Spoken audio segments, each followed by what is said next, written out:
আসসালামু আলাইকুম। কেমন আছেন আপনারা?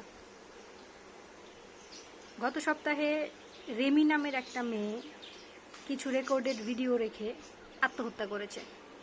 তার রেকর্ডেড ভিডিওর একটা বার্তাই ছিল যে বাবা মা খারাপ হলেই সন্তান খারাপ হয় না। এখন কথা হচ্ছে, মেয়েটা কি আদৌ আত্মহত্যা করেছে নাকি তাকে আত্মহত্যা করতে বাধ্য করা হয়েছে?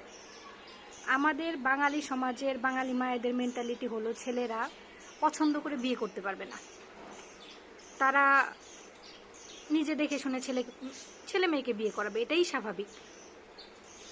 কিন্তু ছেলে মেয়ে যখন নিজেরা পছন্দ করে বিয়ে করে, বাধ্য হয়ে বাবা মা ঠিকই মেনে নেয়। যেহেতু মেয়েটা ছেলেটার বাড়িতে থাকে, তাই অধিকাংশ সময়ই যে মানসিক যন্ত্রণা সেটা মেয়েটাকেই ভোগ করতে হয়।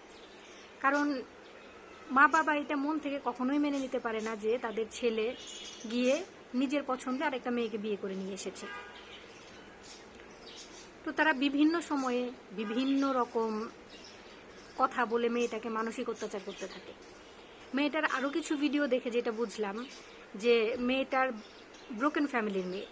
তার বাবার একটা বিয়ে আছে, তার মায়ের আরেকটা বিয়ে আছে। তো এই টপিকটা নিয়ে মেয়েটাকে তার শ্বশুরবাড়ির লোকজন প্রতিনিয়ত কথা শোনাতো। আর তার হাজব্যান্ডও মেবি এই বিষয়টা নিয়ে কথা শোনাতো, আর মেয়েটাকে মানসিকভাবে কোনো রকম সাপোর্ট করতো না। ফলশ্রুতিতে এইসব আজে বাজে কথা শুনতে শুনতে মেয়েটা ডিপ্রেশনে চলে যায় এবং আত্মহত্যার সিদ্ধান্ত নেয়। আসলে যখন ছেলেরা মেয়েদেরকে পছন্দ করে বিয়ে করে, তখন তারা তো অন্ধ থাকে, ভালোবাসায় অন্ধ থাকে। কিন্তু সংসার করতে গিয়ে, সংসার জীবনে একটা মেয়ে তখনই সবার সাথে লড়তে পারে, মানসিকভাবে স্ট্রং থাকে, যদি তার হাজবেন্ড সাপোর্টিভ হয়।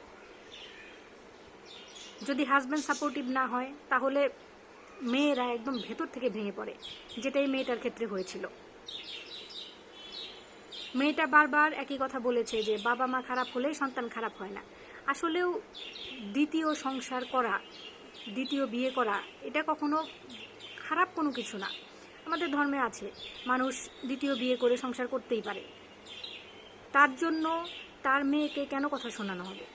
আর কথা যখন শোনানো হয়েছেই, তখন তার হাজবেন্ড কেন তাকে সাপোর্ট করে নাই? হাজবেন্ড যদি সাপোর্টিভ হইতো, মেয়েটা তো এত বেশি ডিপ্রেসড হইতো না।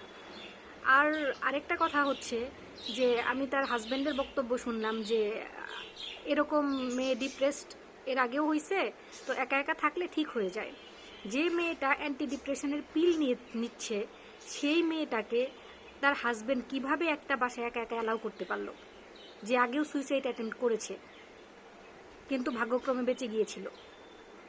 তার মানে তার ফ্যামিলির লোকজন, তার হাজবেন্ডের ফ্যামিলির লোকজন চাচ্ছিল যে মেয়েটা মারা যাক, সুইসাইড করুক এবং তাদের ঘাড়ে কোনো দোষ না আসুক। একটা মানুষের সাথে 10 বছর 8 বছর সংসার করলে অবশ্যই বোঝা যায় যে এ কী ধরনের পদক্ষেপ নিতে পারে, কী ধরনের কথাবার্তা বলতে পারে।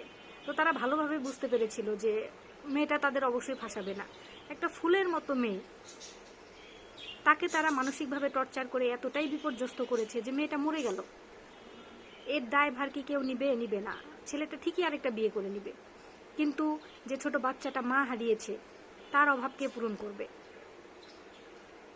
তাই যারা মানসিকভাবে অত্যাচার করে রেমিকে আত্মহত্যা করতে বাধ্য করেছে, তাদেরকে অবশ্যই আইনের আওতায় আনা উচিত, উপযুক্ত শাস্তি দেওয়া উচিত। ভালো থাকবেন।